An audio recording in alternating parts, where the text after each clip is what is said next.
What's going on, guys? It's your boy Scrub here, back again with another video. Hope you guys are having a great day. I know I am, and today we're going to be talking about this dude that was definitely out there living life like he was in Grand Theft Auto. I'm not even kidding. The headline is one hell of a mouthful. Let's go.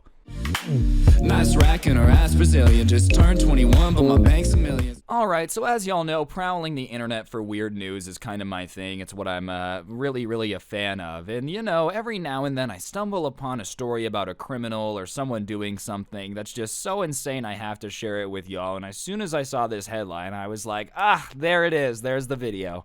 Erratic driver shoots at motorist, eludes police, crashes stolen truck into garage, steals Ricky Bobby racing suit, authorities say. I feel like this dude might actually think that he's in a Will Ferrell movie. Like, the order of things that gone down here, dude. First, you're just blapping shots out on the freeway, dodging police, crashing into garages in Ricky Bobby suits. This guy might be one of the people that, thinks he's Will Ferrell. I didn't know there was a Will Ferrell cult out there of people that think they transform into actual Will Ferrell movie characters. This was Ricky Bobby. Just wait till the rest of the cult finally gets to their, positions, dude. You're gonna have a real Anchorman.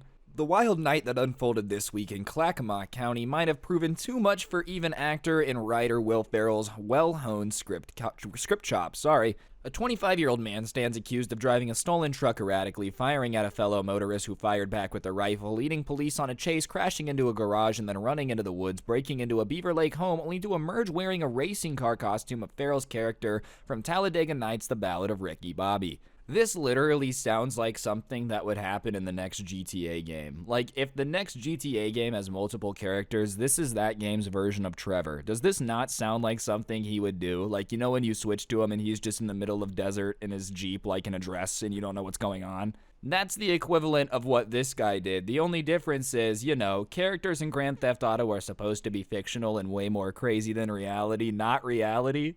I just want to know, why he kept running. Obviously, you crashed the stolen truck, probably a good idea to just give up there. You run away from them, probably not the best idea. Crash into a garage, escape into the woods, break into another house, and then go, I know, okay, they're clearly onto me, they're right behind me, they saw where I went. If I put on this costume from a Will Ferrell movie and walk back outside, they might not think I'm the same person. Did he just feel like getting arrested with some drip on, or did he really think that, disguise trick was gonna work, cops were actually as dumb as they were in silent movies back in the day? He just walks out in a different outfit. Oh, where'd he go? This guy might have actually been a GTA character that came to life, because, in GTA, if you just, go around a corner for long enough and then turn around, the cops won't recognize you. I love that he stole someone's racing car costume. That means that was on display in the house he broke into. What are the odds of that happening? Out of every house he could have possibly broken into after running through the woods, he picks the one where he can dress up like a comedy character and walk back outside. That was probably his friend's house. He's like, listen, I'm not getting arrested without my Ricky Bobby costume.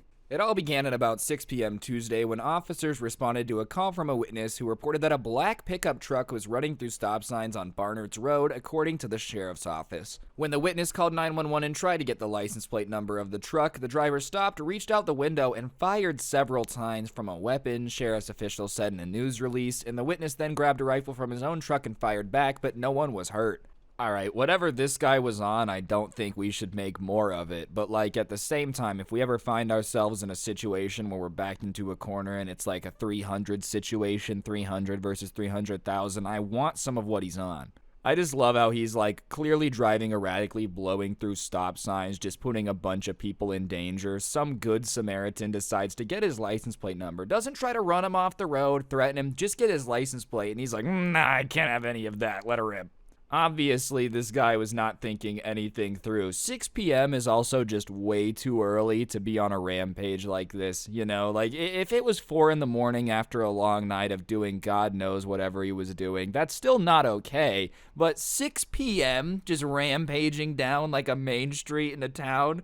Jeez, dude, you got off work an hour ago. Was it that bad? It's really lucky that nobody got hurt in this. If this guy was just blowing through stop signs and willing to take shots at anyone that tried to take a picture of his license plate at 6 p.m., then, the fact nobody got hurt is a miracle, truly. People out there really be nuts, dude. 6 p.m., I'm saying, this is some Grand Theft Auto stuff. If you really think about it, you're never paying attention to what time it is in GTA. if you feel like robbing a store in Grand Theft Auto, you just go do it. You're not really sweating the time.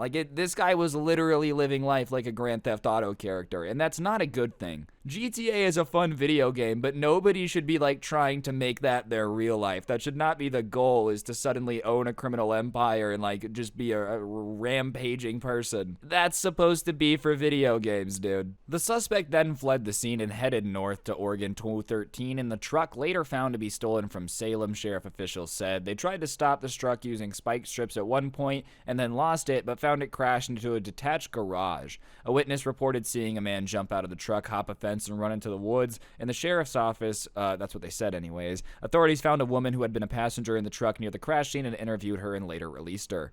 Dude, this guy really was just all over the place. Stolen car, too. Usually if you're in a stolen vehicle, you're trying to lay low and not draw attention to yourself. This guy's like, I'm gonna run every red light and just fire out the window, all right? Dude, such a bad criminal here. Such a bad criminal. I guess that's a good thing. The one benefit of these stories is it makes me realize that most people that are just gonna, do stuff like this aren't very good at getting away with it for any period of time. You know, that woman had to have had the craziest night of her entire life. I feel so bad for her, dude. If they released her, I'm assuming she had nothing to do with it, so this dude's just going nuts in the car and she just had to sit there. That's horrifying. Nothing sounds like not a good time quite like being in the car with a maniac on a rampage, dude. No thank you. That's probably about as fun as watching somebody else play Grand Theft Auto. Not at all. Seriously though, I'm really glad nobody got hurt, especially now that there was a passenger in the car. Thank God she was okay, dude. At least people saw where he was going too, oh, he ran into the woods. Because if they would have lost him again, this would have been a very disappointing story. If all this goes down and he just somehow disappeared into the suit into the woods like he had a ghillie suit on, that would not be a fun ending. The suspect broke into a nearby home, according to the sheriff's office. The residents were away, but the homeowner contacted the police when the alarm system went off and offered updates on the suspect's movements via the security system. While inside, the man found a Talladega Nights costume, changed into it, and came out of the house with a bicycle. The sheriff's office said that when he saw SWAT officers waiting, he hit the ground and was arrested without incident. I was kidding when I said he was going for the outfit change to confuse the cops, but the fact that he had a bike and was trying to leave the house makes me think that he actually thought that changing an outfit and riding away was gonna work. This guy got 100% of his logic from video games, and you can't convince me otherwise. At this point, it's just too many coincidences of stuff that works in Grand Theft Auto and doesn't work in real life for him not to be doing it on purpose. If this guy unironically looked at a Talladega Nights jumpsuit and went, that's a good disguise, without thinking, with GTA logic, that's a much bigger issue. Because only in Grand Theft Auto is that flying under the radar. You're wearing a Talladega Nights costume. That doesn't strike me as something that police aren't gonna find weird. Maybe if it was Halloween, is that what they're saying? But no, it wasn't. The only way it makes sense to come out of the house you just broke into in a costume that they owned is if it's Halloween. Because otherwise, you're just painting a giant target on yourself saying, hey, look at me, I'm extremely out of place and probably should not be here. At least he hit the ground without incident, dude. He came out on the bike. Awesome, this is gonna work. There's just 50 SWAT officers, a helicopter, 37 cars, 18 spotlights, 14 dogs, 8 in a children's hospital there. I don't know why they're there, but everyone's there just waiting for him to get arrested. Obviously, I'm glad that this guy is detained now because, dude, you can't be thinking life is Grand Theft Auto. It's a video game. You can't be treating real life like that, man. Anyways, guys, I think that's going to do it for the video. Hopefully you enjoyed. I just thought this story was insane. I figured I would share it with all of you. If you did enjoy it, be sure to press the like button. Let me know in the comments section down below. And, of course, subscribe if you're new and turn on those notifications. If you really want to help me out, you can check out the intro song linked down below, along with a link to my podcast, The Scuffed Cast. Or, of course, you could use code Scrubae at the G Fuel checkout. It's a great way to get a discount on G Fuel and help me out. I would really, really appreciate it. Everyone's a winner.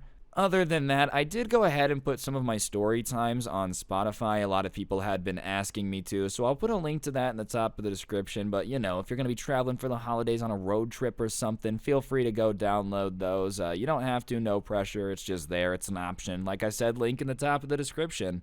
But yeah, on that note, guys, I think that's gonna actually do it for the video. Plugged everything I've got to plug. Don't get anyone pregnant. If you do, make sure they're hot. And hopefully I will see each and every single one of you guys next time with another video. I'm out. Peace.